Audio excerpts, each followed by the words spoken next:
Hey, how's it going? Today I wanted to speak to you about house painting. Ever since I can remember, I've been working with my father during the summers, to get extra money for school or just whatever I needed in general. Now this is what I do for work. When you go into paint a house, there's a process that you gotta follow. We use the same process for every house. Um, and it's the exact same, never changes. The first thing we do, we go into the house and determine what is needed to complete the job. To start, um, after that, to start, we would cover everything in the house that doesn't need fresh paint, like floors, cabinets, and furniture. But one thing you got to think about when covering is the type of tape you're going to use, because the wrong tape could potentially cause a lot of headaches.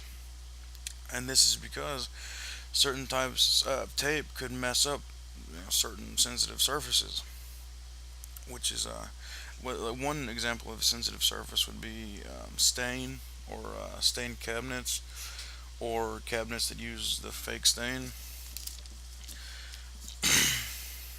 We normally use a white tape, white duct tape to cover like concrete and granite and ceramic and all that stuff like that.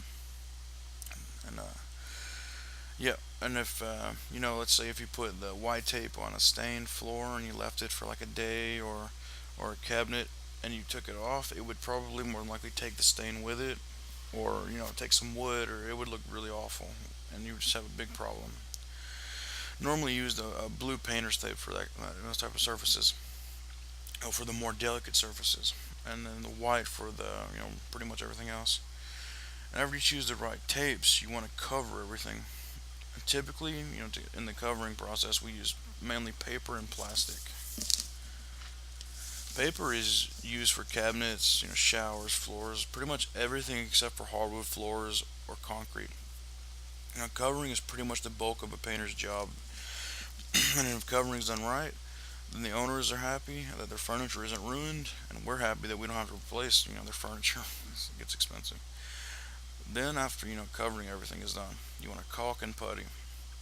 Caulking is used to fill the cracks in the door casings, the crown mold, and the base. Pretty much all the trim. And then puttying is used, just to cover like the nail holes or like any kind of holes in the trim. Then after all this is finished, you're gonna move on to sanding the walls, and you want to sand the walls because you want a smooth, clean look rather than a rough, gritty, feel to it. Normally, we use about a 220 grit, which provides a nice, smooth feel to the wall. Then we go to patching. Patching is for those patching is for those pesky holes or dents in the walls you want erased. We use then after when we're patching, we use sheetrock mud, and we patch the holes, and then we wait about 2 to 4 hours. 4 hours for the bigger patches, and after that dries, you just want to sand lightly around the edges of the patch and a little in the middle. If you sand too much in the middle, then the hole will reappear when you go to paint it again, which would basically make that what you just did pointless. And then after after you successfully patch everything, then you got to apply the paint. Which we have three ways of doing this. We normally use spray, roll, and brush the paint. And the types of paint also are like that vary. For example, I'll give you two: eggshell and flat.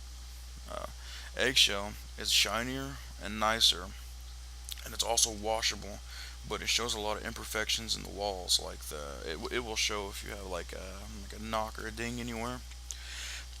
While flat paint is pretty much is a pretty flat basic color. I mean type, and it isn't washable, but it hides more of the holes. So if you try to wash flat paint, it'll eventually come off. So it's probably not wise to do that. And one thing to remember when painting is don't go cheap. Don't buy the cheap brushes, the cheap rollers, or anything, because if you buy cheap, then your job's gonna look cheap.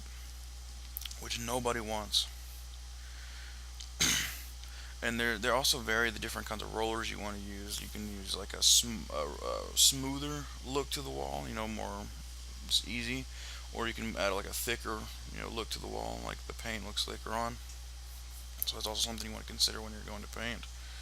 And spray, we normally spray just primarily for the trim and things like that on the outside houses. On the inside house, we use it for trim. And the last thing I want to address is the safety issue. We go on high ladders, and when we're doing commercial jobs, we go on sky lifts, and safety is a major issue that we face.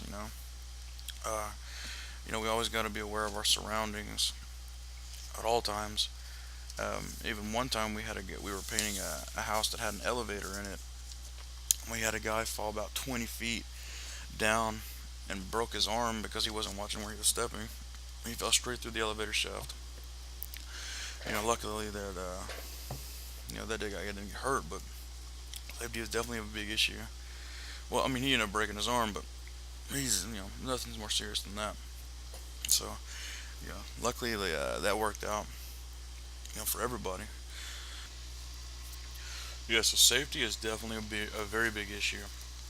You just always pay attention to what's going on. Always pay attention to your surroundings. We always have to really keep our head on the swivel, so we can get the job done. Just continue. Thank you for watching. Have a nice day.